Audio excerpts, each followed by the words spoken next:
See you, Matthias. I'm very happy we are here in Europe Talks.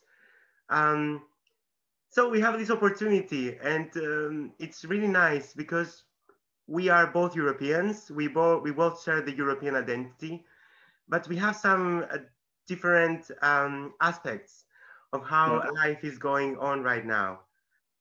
So you are from Germany, exactly. great, and I am Greek. So how is the situation going on for you right now? For me, it's very different from what I was used to because I was used to travel a lot. And Mhm. and I was going to the school as well because I'm always studying. And now I cannot do any of them because my school is closed. The airplanes, Yeah, everything yeah. is weird. So how is it for you? It's difficult because I need to be very honest. If I reflect, um, I would have to say I'm almost on the benefiting side of this crisis, as bad as it sounds. But so me and my wife, we get married in the summer, which a small ceremony, yeah. So no big wedding. Maybe without Corona, it would have been bigger. We both work in jobs in the IT industry, so we get to work from home, and it doesn't make much of a difference.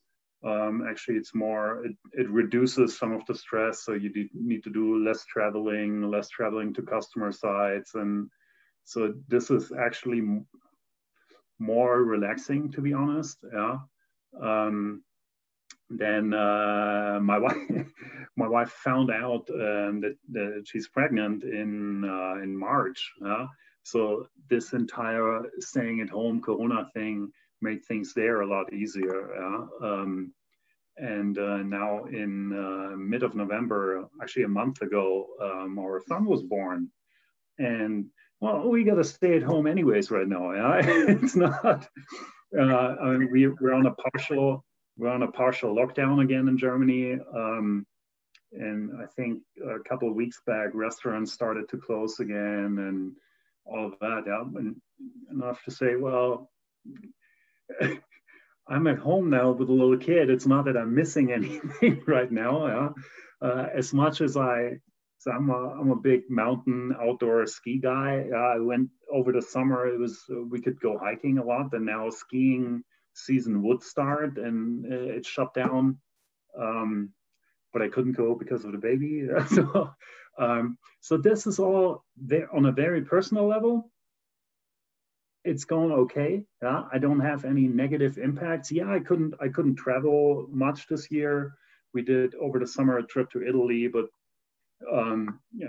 couldn't do a lot more. So on a very personal level, it's okay. Well, to be honest, yeah, as bad as it sounds. On a bigger level, A, interesting, and B, a little scary. So this entire political society situation is personally driving me crazy. So when I was younger, I was a lot more engaged in politics, and I was member of a party or not of a youth organization of a party for a while. And I was a lot more engaged. And now I see this should be it should be such a time where people get more and more engaged in politics and understand the necessity of how our democracy works and the organizations and institutions, and not just political parties, like anything, um, clubs, churches, church communities, whatever. People are, in my perspective, not engaged enough. They disengage. It's a lockdown, stay at home, and you disengage from this entire societal problem that we currently have. And instead of going into discussions, of going into forward thinking solutions, like And as bad as it sounds, but there's a lot of opportunities in this shithole. So much is going wrong right now, but there is a lot of good opportunities, and people don't see that because they don't engage about it. And this is where this entire situation personally drives me crazy. And then I live right around the corner from one of the sites in Munich where they held some of the big protests of people, this wild, crazy mixture of people. People who say Corona doesn't exist, Bill Gates is behind this, the Jews are behind this, we're living in a dictatorship. So, and then you see those people, while on the other hand, I've friends who work in a hospital and they see a different reality, you know. Yeah, so it's not driving me crazy, but it's worrying me, and it's annoying me, and I'm feeling at some point also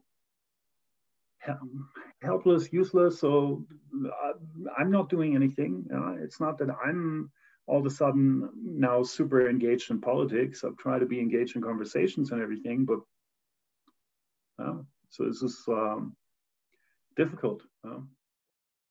But we closed down everything in the first week of November, and it was about to go back to normal on the 1st of December. But now they extended the lockdown after the holidays. So But what's this November lockdown? Could you feel it? Did people really do it, or was it sort of we call it a lockdown, but everything is No, we didn't have restaurants opened, so everything closed down. Only the grocery stores and the supermarkets are working. Yeah.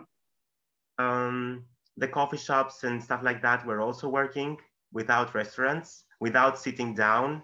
I didn't actually follow it because I happened to take the metro once to go see my grandparents, and it was not full, but it had a lot of people. Like we in a normal afternoon. Yeah. I was kind of worried because at one point, you know, I realized that this is very bad for the economy. But at the other point, I realized that people are not caring about others a lot. So even if we do it, the numbers are still rising. Let's say 1,300 people, new cases. And when the lockdown started, we had 3,000. So it's 50%. So it means that something is kind of wrong there. Yeah. So I said that the European Union should help. So richer countries of the European Union should help poorer countries. But you said that I said yes, and you said no. Why did you say no? It's difficult. So to some degree, or not to some degree, I believe, yes, European Union, we need to tackle a lot of problems as a whole. Currently, I see there's a couple other problems that we need to really tackle. A couple other problems were like economic growth overall, investments overall. There we need to act as a union, for things like keeping local economies up and running. I think there shouldn't be too much of a balance. There should be really there should be a local focus. I think it's really up to a local government to assess and to create the funds on how to help small businesses locally. Big picture, trade, inter-country trade within Europe, how to keep this alive. That's where it gets more and more an issue of how do we tackle this as a union now. But European Union still means that you have a lot of individual state responsibility, and a local bailout, difficult. And I say this knowingly that the German economy fully depends on the economies around us. If all of those countries would not buy any German products, we would do terrible. So this is a circle. Are you in, having our laws more unified? Are you okay with having our governments more unified in one government? So we follow one government and we actually, do what the government says instead of what we are having now, that we have 27 right now governments saying one or another.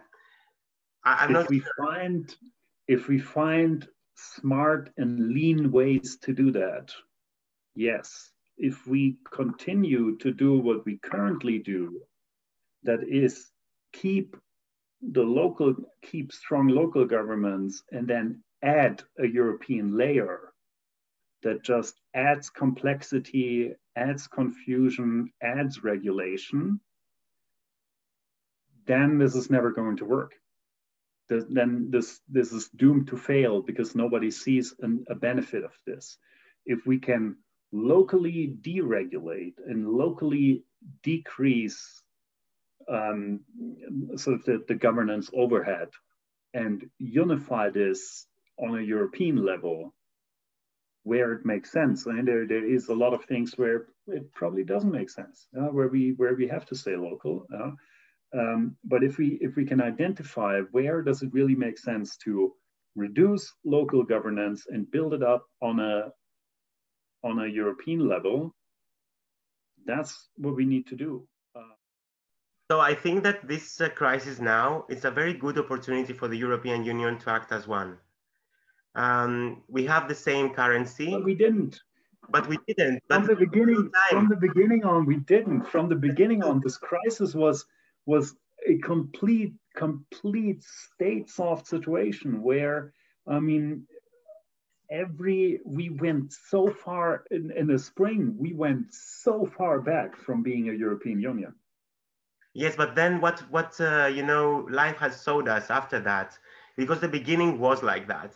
But then you saw a lot of cooperation within the countries. Maybe it was because of the, of the talks. I don't know if you heard, but there is, this European health system coming up. Mm-hmm. You heard about it, the European Health Union. That's how it should be. So we are getting everyone in the same bus. So every country is on the same bus now. That's how they want to make it about health. So I think we cannot do it fast.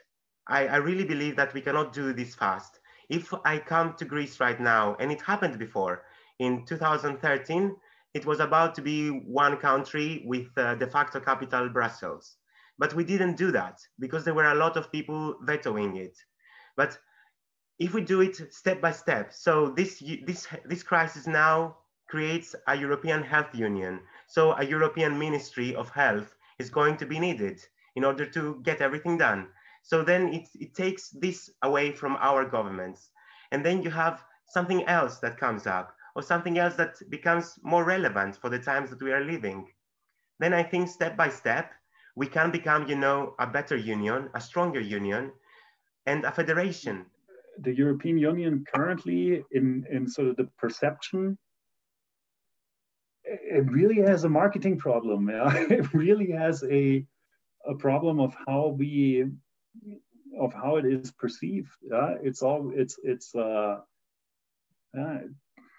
really a branding problem. Currently there is no big success story. There's not a lot of wins where you can say, this is where I really now identify with being European and being proud of this European Union. And it shouldn't be like that.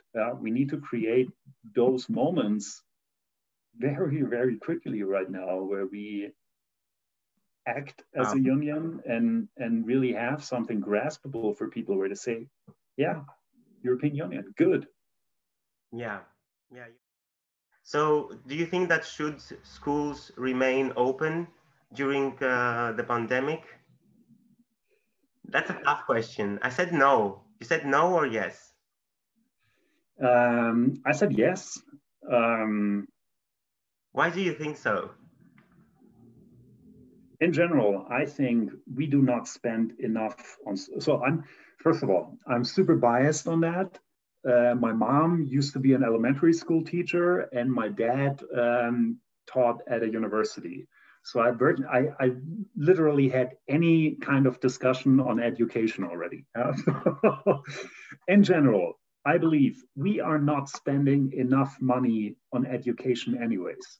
Uh, um, as and I'm now just talking about Germany, yeah. As Germany, what do we really have? Yeah, we claim, well, we're innovative and blah blah blah. Yeah, this is not going to work for really long. Yeah, um, what we don't have resources, we don't have oil or whatever. Yeah. We need to invest in people. So why the hell are we not spending more and more on education and on education? Yeah. So in this entire crisis situation, why did we why are we giving out money to huge corporations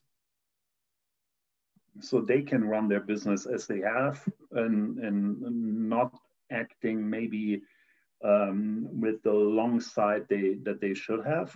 And why are we not spending more and more on education? Um, why do we not make this our national, or why did we not make this our national priority? Yeah.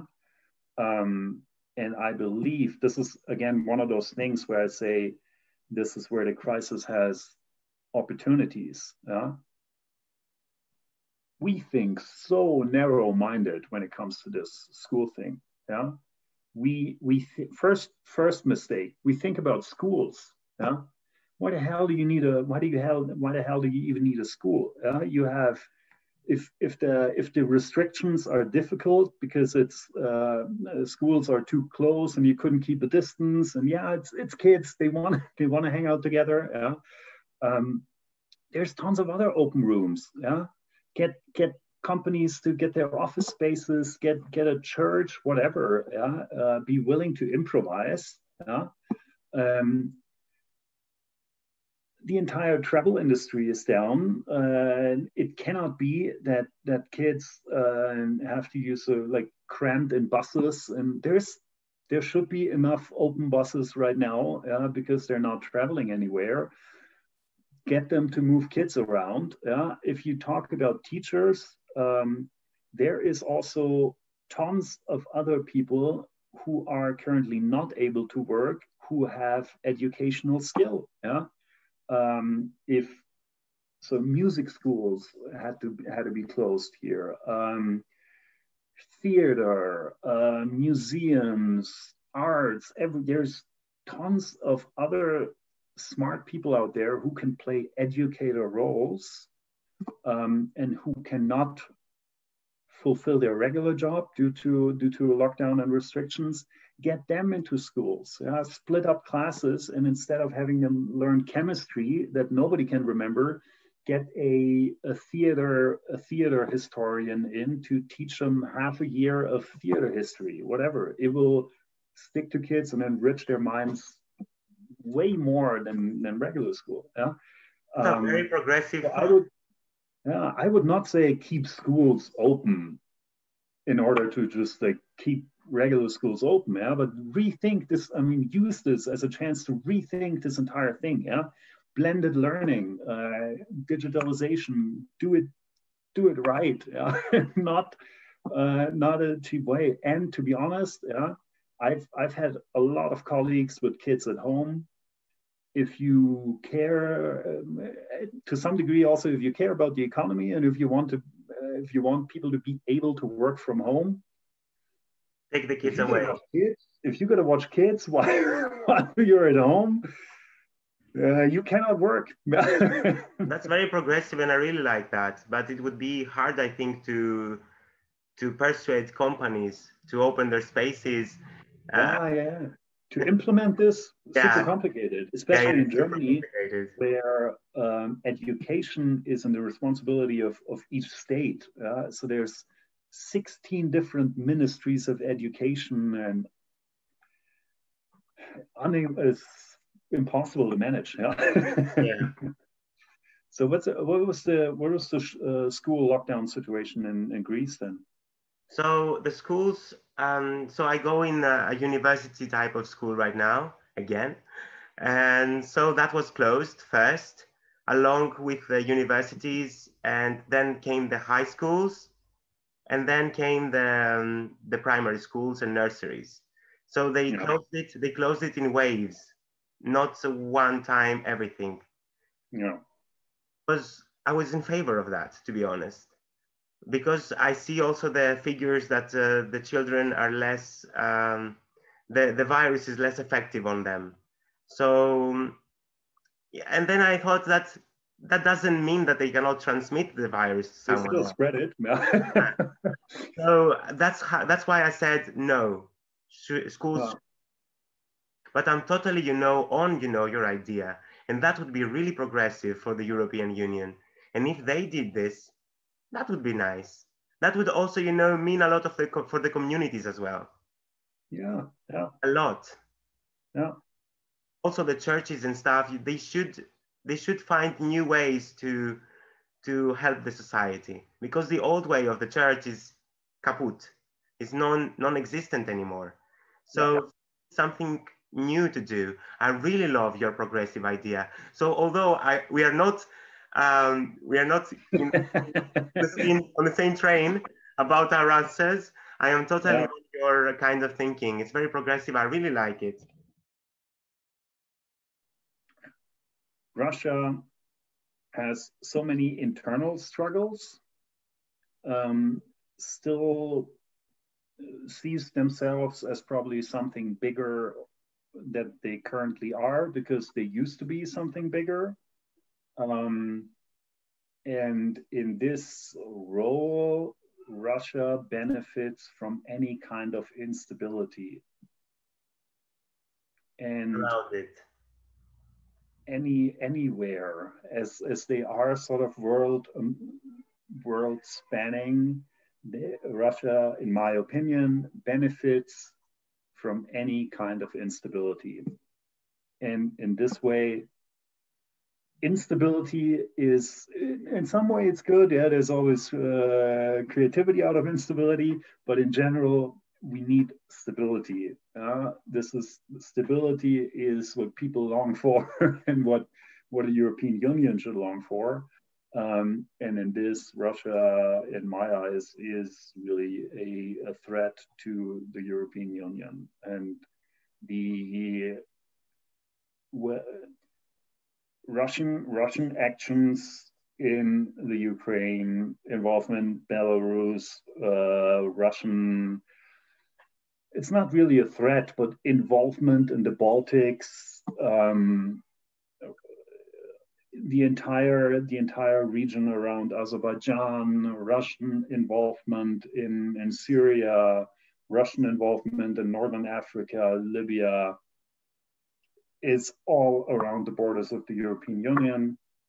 It's all destabilizing force. And in most ways, it's against the ideas, against the strategy, or where the European Union wants to head. And this is where I say a threat. Yeah, definitely. I don't see Russia as a threat, actually, for Europe. I have a different opinion on that, because they are in need of us as much as we need them, generally.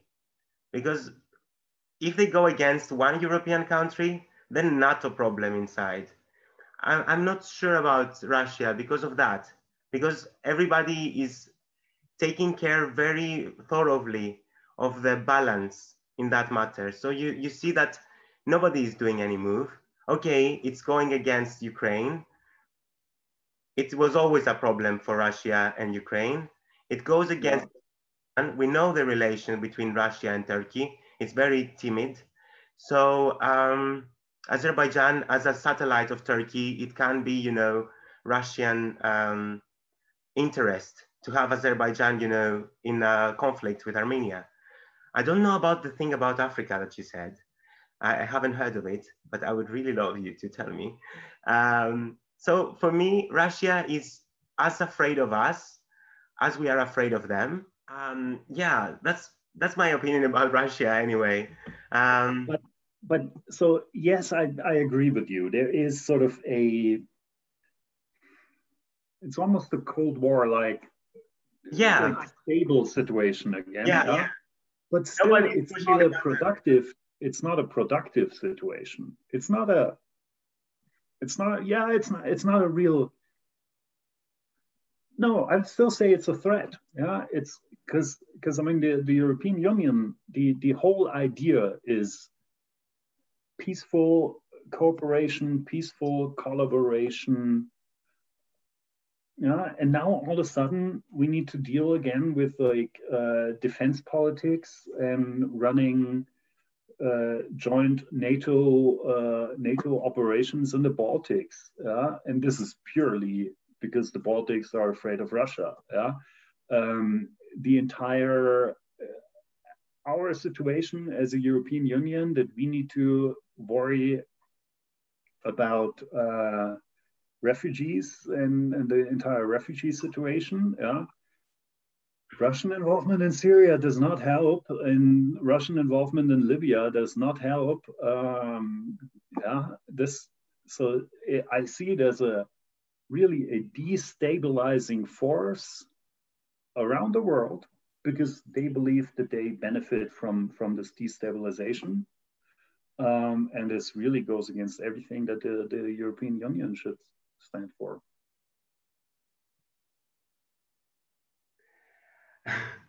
You're about to change my mind on the subject.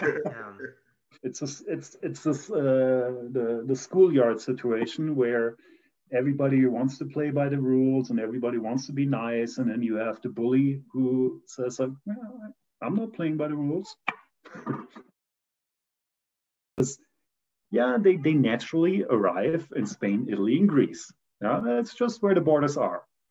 There they arrive. There it's you have the big camps. You have the sort of the most immediate pain. Yeah? There, other European countries need to support. The only way is those people are here. We can't send them back. In fact, we should do more to fish them out of the Mediterranean Sea and not let them die there, because currently our strategy is to let as many as possible die there.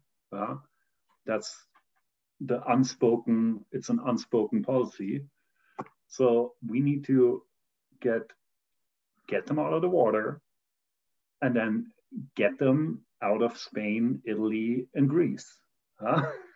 Because nothing against those three countries, but there's enough issues, and you should not deal with those refugees on top. And then it's other European countries that need to step up and do their part. And again, we're only looking at super narrow-minded solutions. It's so narrow-minded solutions. If you come as a refugee here in Germany, they literally do not allow you to work. Just going crazy ideas, yeah?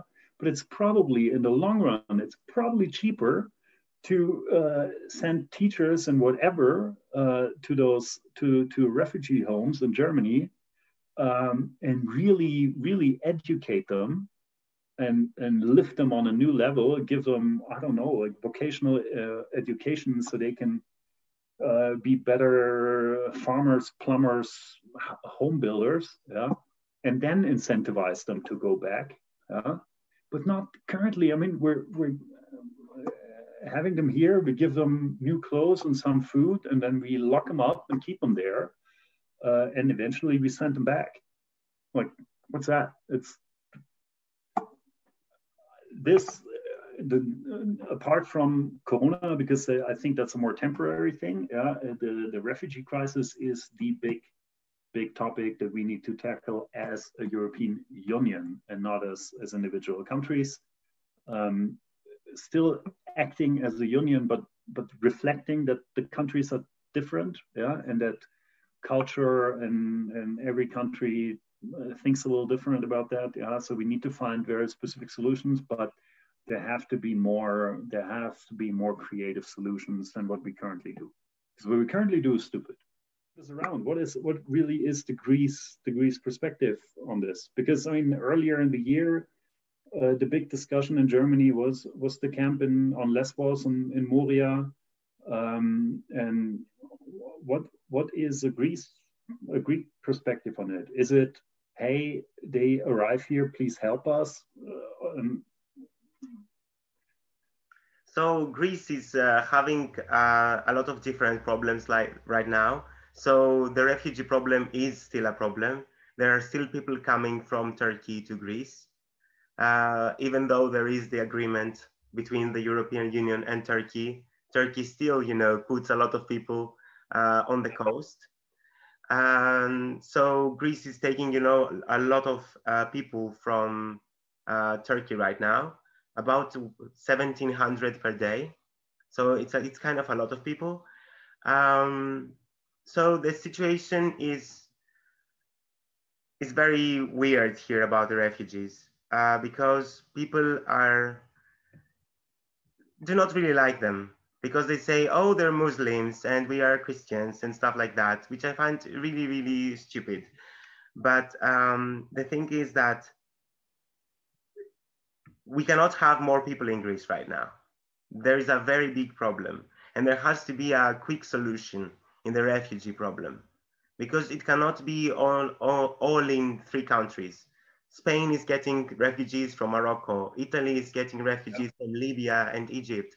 And Greece is getting, from Turkey, that they come from Syria. And of course, we have to give to all of them the opportunity to live in our country. But we cannot. And since we are sharing the same border, it's wise for me to just sit down with the other countries and everybody agree, on the matter and take some people away. Because there are people, they are not numbers. Yes, I totally agree on that. We cannot have them treated as numbers, that you are 10,000, so 5,000 go there. How do you get that?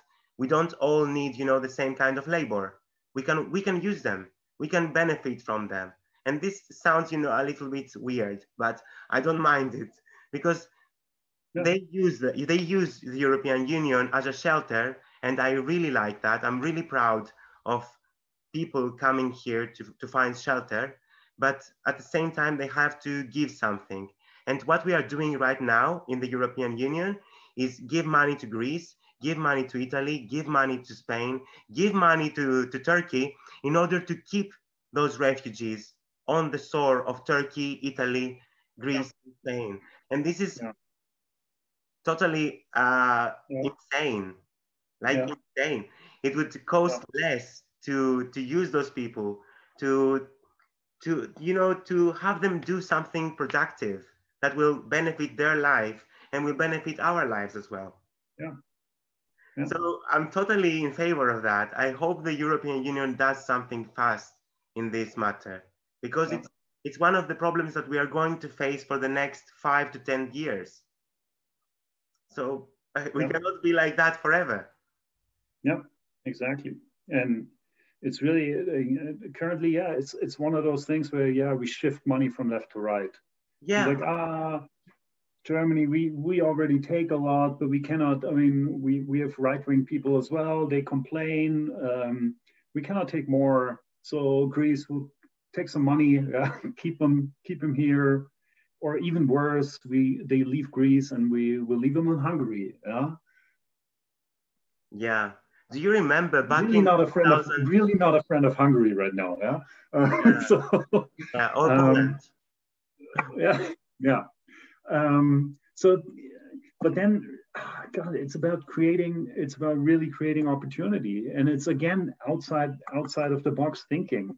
I'm always joking that there is areas in the eastern part of Germany where a lot of people left, and there's villages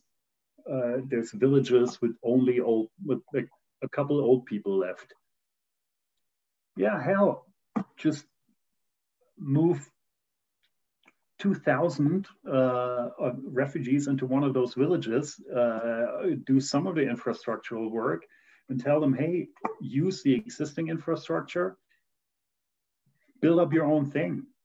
And there's enough market in Germany for regional organic grown food or whatever. There has to be smarter solutions. Yeah. And well, currently locking them up in we built them nice refugee homes or whatever.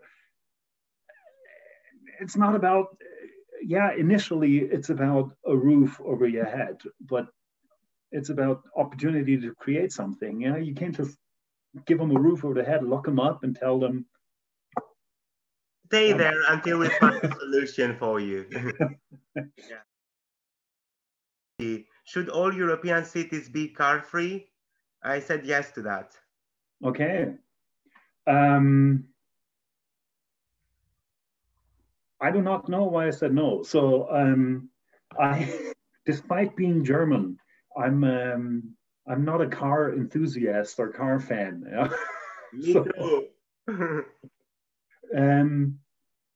On the other hand, I benefited a lot of times because my wife works for a company where she gets a company car. Yeah? So we always in the last years had the situation where we just had a car and could drive to the mountains and live the luxury life of having a car. So I would say it's not about car-free cities. Also, a car-free city, if your target is now a car-free city, it's a step too far. For the last 100 years, the cities were built to accommodate cars, so it has to be a slower progression. Where I say, well, we need to invest a lot in electric energy cars. That's one thing, and we need to allow as many like flexible car models as possible. So really owning a car, it's not necessary. And as harsh as it sounds, I do not want to outlaw cars in a city, but do some market. In London, for example, does it, or I think Stockholm as well. It's like a city tall. If you really want to drive in a city, where technically you don't. Yeah, if you want to drive in a city where technically there are alternatives. I mean, you need a car if you live outside in the countryside. Yeah, you need a car. Yeah, to get to the city. To get to the city, but not in the city. Yeah, there is enough alternatives. Yeah. Pay extra if you want a car in the city. Pay extra. First thing. Yeah. The future of the cities in Europe are more about IT and offices than homes. Then if you build a good infrastructure and if you have the people living outside of the cities using electric cars or normal cars or flexible cars, as you said before, that would be really nice because you have the people living outside the city. You build a very good network inside the city of metro, buses, trams, infrastructure. No. And people leave their car outside of the city and then they come in the city with mass transportation, and the cities can be car free then. Yeah. Or if somebody has to get inside, make him pay like 80 euro, make them pay like 100 euro per month in order to get a pass in the city. Well, that's really the big problem is, again, I think it's the economics around it. And I forgot where it was, but it was a nice essay or paper where he said, well, a car-based a car-based sort of mobility world, and it is the most democratic way of mobility. The government just provides the streets. Everybody can buy a cheap car, and everybody can get everywhere. And that's it. And now we want to move back from that because we say, well, it's from an especially sustainability perspective, not the smartest way. And now we move into the messy space where it's not that democratic anymore, where it's really, well, somebody has to pay for all of those concepts and for the new subway and for the new for new trains and whatever. Somebody has to pay for that, and it's not as democratic anymore. And in that way, it gets super difficult to realize. So the concept, I mean, there's enough people did smart thinking about how smart cities look like and everything. The concepts are all out there, but they're so hard to realize because of the entire economics behind it. And that's where a car is just, it's so simple. It's so super simple. All the government has to do is provide, ensure that there's roads that you can drive on. And then everybody is on their own. And any new solution is more difficult than that. And so this is why I'm not too confident that this will change too quickly, honestly. So now they are testing them, as I heard, and I'm really looking forward for them to come in order to get the shot. Not to be COVID-19 free, because you can still get it after a while, but to start, I don't know, showing people that you don't get two heads out of that. You don't have any, because it's so crazy. They say so many crazy things right now about the COVID vaccine. I'm sure in Germany, how are things in Germany concerning the COVID-19 vaccine right now? With regards to this entire vaccination and science story, as I had Corona and then you're registered everywhere, the university hospital reached out to me if I want to participate in one of the studies for a vaccine. Did you do it? Because they also need to test it. Yeah. They also need to test it on people who already had Corona, because they need to see if the effects are different or whatever. It makes sense because you want to vaccinate everyone, even if they might have had Corona and not know about it. So they had to, and they asked me, and I said, yeah, because this, how good is it if I had 1.5 shitty weeks? So at least there's some benefit out of it. Yeah. So I tried it, and it was 2 shots. And yes, there is some side effects. So the next day, it's like a hangover day. Yeah, let's say the next day is a bad hangover day. Yeah, you're tired, little headaches. But you still don't have 2 heads, eh? Yeah. I'm still functioning. Yeah. Oh my God. I was hoping for some superpower or whatever. Did I become a mutant and like my DNA changes? So far, it has not happened. And nobody deleted you from the planet Earth. Nobody pressed delete because of the microchip, right? That's the thing. Yeah, this microchip thing. Yeah. Yeah. So the last part of our conversation, I would like it to be democracy in Europe. And this is a tricky part because we see what happens right now in Poland. We see what happens in Hungary. We see My how, two favorite countries right now. yeah, mine too. I have them in my heart. So we both seen already, I think, what happened to some Asian countries concerning the coronavirus and concerning a lot of, let's say, free movement and free speech and free life, because they started tracking them everywhere they went and stuff like that. And right now we are living this in Europe. Do you think, because there is a lot of people, I'm not one of them, but do you think that this actually puts a dynamite on the foundations of our democracies? Because I don't see it like that way, but there are a lot of people that see it that way. And this is becoming a more and more concern for people.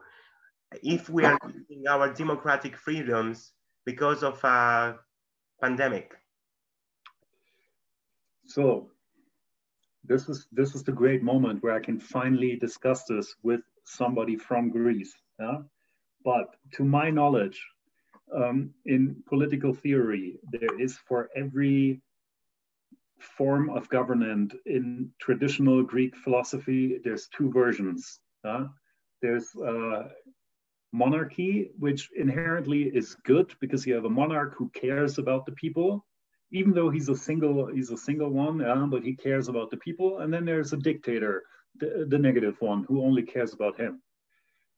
Then there's aristocracy, which technically is still positive because you have a higher caste of people, but they still care about the common good. And then you have oligarchy, where they only care about themselves. And then you have democracy, and I always forget the other term,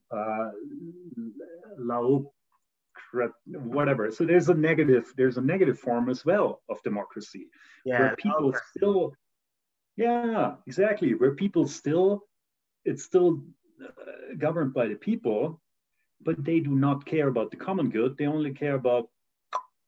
It's anarchy then. And democracy cares about the common good. And this is what I see as currently the big risk. And democracy, within democracy, if we care about the common good, that can mean that temporarily we need to give up on individual freedoms. And if we decide on this as a democracy, then this is all good. Yeah? And this is the only thing where I agree with a lot of the measures in Germany. Yeah? And a lot of the measures, I'm a liberal guy at heart, a lot of those measures restrict this liberal thinking where I say, well, I should be responsible. My freedom ends where somebody else's freedom begins.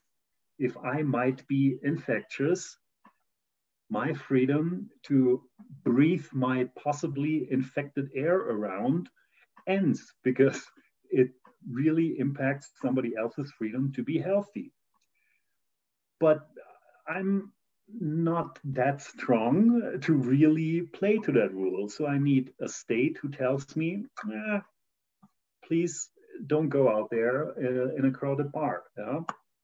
And the only criticism I have there is how we get to some of those rules. So some of those rules, how we get there, fundamentally breaks the rules of how we set up executive branch, legislative branch, and how they play together is not ideal. I'm not saying it's broken. It still works. It's not ideal. They should do a better job of sticking to the due process with the legislator and then an executive branch. On the other hand, it still beautifully functions. Yeah, and I say this in a bad way.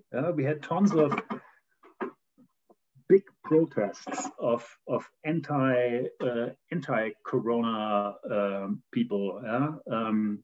Big protests. And they gathered and nobody's wearing a mask and nobody's keeping any distance. And human stupidity.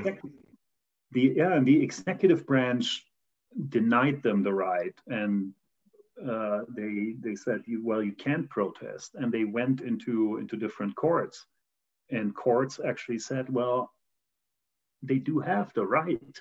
And so even though if I don't agree with the outcome of it, I agree with the process, and I have to say, well, shit, the fact that you can stand here and protest in the situation is the best proof that we have a functioning democracy. Where it's scary is, hey, my friends in Hungary, they're not so stable democracies, where every crisis situation, we just kick out a couple more really necessary ground rules that a democracy needs. And this is critical. But they have already been there before the pandemic. Hungary and Poland have already been, in that line. Yeah. And sorry, European Union. Yeah. Once we let them in, we actually accepted that what they do is to some degree okay and acceptable. And now they're in, and we cannot even criticize them as harsh as we should anymore. Yes, but you know what the point is, that they went inside the European Union, both of the countries. They went inside where it seemed like things were stabilized in a democratic way. But they lived so long in communism and in other kinds of governance that the people are so keen to that because they know it's better than democracy. And at the same time, you have the people going against the values of the European Union as well. So they have, a government that it has a tendency of going towards communism. And then you have the European Union saying, oh, we care about you. You have to be more democratic. And then you have the people, just being like, but I trust them because they were my government for so long and they know what they're doing. And it's almost, because I know people from Poland, and my uncle lives in Hungary. So I kind of know the situation.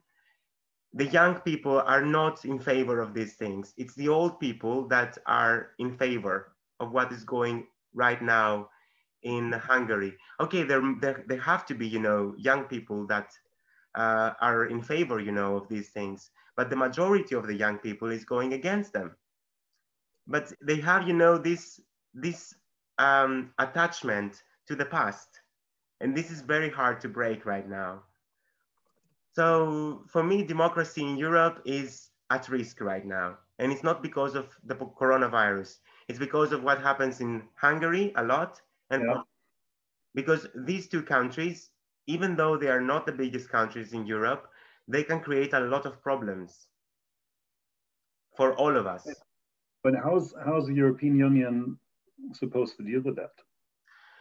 The thing that they are doing right now is that they are going to pass a law that when a country or two countries or five countries are going against one rule, then the other countries can agree. They don't have to have a full house. They just have to have, the 50% of the house. And then these countries can get restrictions. And the first restriction that the European Union does is money. We are not giving you money. And this was already passed through the European Commission, and now it's going in the legislation to go in the parliament. I'm not sure that will work either, because you cannot have the European Commission or the European Union as a whole if we are not a federation. You cannot have a country do whatever you want. It has to be, it's very, very complicated right now. And you create the house divided in itself, because, and I don't have the numbers, but my understanding is that both Poland and Hungary, and they're still democratically elected, so they still carry somewhat of a majority of the people, or have somewhat of a majority of the people behind them. and then what happens? I mean, what's next? They will not, if this situation occurs, and the European Union cuts some of the funding, they still have the backing of their people. They're still a member of the union. They're not gonna give in or massively change. I don't know. It's it's very complicated, because maybe in one part, these two countries want this to happen. Maybe they want, the European Commission to stop sending money to these two countries. Then they will say, "Oh, look, stop paying." Huh? They will stop paying as well. They will stop paying, but then they can go to the people and say, "Look, the ones that said that they want your good now go against you." Yeah. They will go to the people. It's not about their governments anymore. It's about the people. Yeah. So that's why I'm very concerned about the future in Europe with democracy, because we are starting to lose control. With all these situations that we are going through right now, we are losing control. And another thing, yes, traveling for the Europeans is very important, because it makes our differences, our uniqueness, not differences, become more smooth. And then we learn a lot. I learned a lot from Germans when I was living in Germany. And I learned a lot from every European city or European country that I've lived in. I took all the good things from many places, and I'm always trying to find the good in that. And then I'm coming here and I say, "Oh, it would be better if you did this like this, because it's better. They do it in other countries too. It's smart." I really like this, that we are taking, things from everywhere, and we make our own puzzle. I really hope that this pandemic ends soon and we get on to our lives again. And if that happens, because I am a traveler, I will visit you in Munich, because right now, generally and normally, we would meet in Brussels. But this is not, possible right now. But maybe next year. Next time in Munich. All right. Yeah, Munich, Athens, or Brussels. So I will. see you. Okay, Ben. You have a good rest of the day. Take care. Thank you.